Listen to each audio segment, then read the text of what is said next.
এই ইন্টিগ্রেশনগুলোর ভ্যালু বের করার জন্য তোমরা আংশিক সমাকলন বা ইন্টিগ্রেশন বাই পার্টস পদ্ধতিতে করো, তো অনেক দেরি হয়ে যায়, মানে এক পাতা ভরে যায় তবু অঙ্ক শেষ হয় না। এটা কী হবে, মাত্র এক লাইনে করবে, ভালো করে বুঝে নাও। দেখো এখানে প্রথম ফাংশন হচ্ছে এক্স কিউব আর সেকেন্ড ফাংশন হচ্ছে কস এক্স। একদম সহজ, ভালো করে বুঝে নাও। প্রথমে যেটা আছে সেটা টুকে দাও, তারপর সেকেন্ড যে ফাংশনটা আছে তার হচ্ছে ইন্টিগ্রেশন করে দাও। কস এক্সের ইন্টিগ্রেশন হচ্ছে সাইন এক্স। এবার এটার হচ্ছে বারবার ডেরিভেটিভ করে করে যাবো, আর সেকেন্ড যেটা আছে তার বারবার ইন্টিগ্রেশন করে করে যাবো।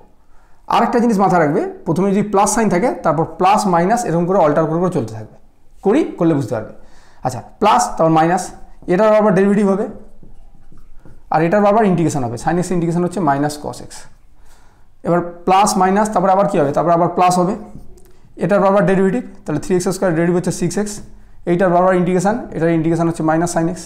প্লাস মাইনাস প্লাস আবার মাইনাস, এবার 6x এর ডেরিভেটিভ আর মাইনাস সাইন এক্স ইন্টিগ্রেশন কি, মাইনাস সাইন এক্স ইন্টিগ্রেশন হচ্ছে কস এক্স প্লাস সি। বাস, এক লাইনে শেষ।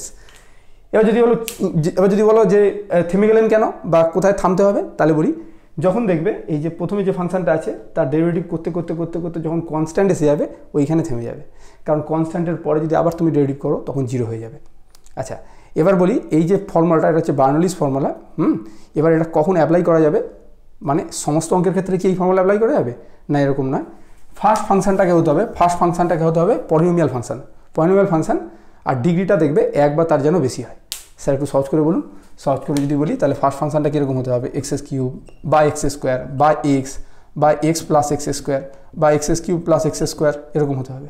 যদি 1/x হয়ে যায়, হ্যাঁ, বা অন্য কিছু হয়ে যায় 1/x + 1, এগুলোর জন্য কিন্তু হবে না, ঠিক আছে। তাহলে ফার্স্ট ফাংশনটা পলিনোমিয়াল ফাংশন হতে হবে, আর যে সেকেন্ড ফাংশনটা আছে সেটা সাইন ফাংশন, সাইন এক্স এই ফর্মে থাকলে হবে, কস এক্স এরকম ফর্মে থাকলে হবে, সাইন কোসাইন বা এক্সপোনেনশিয়াল ফাংশন এরকম হলেও হবে, ঠিক আছে।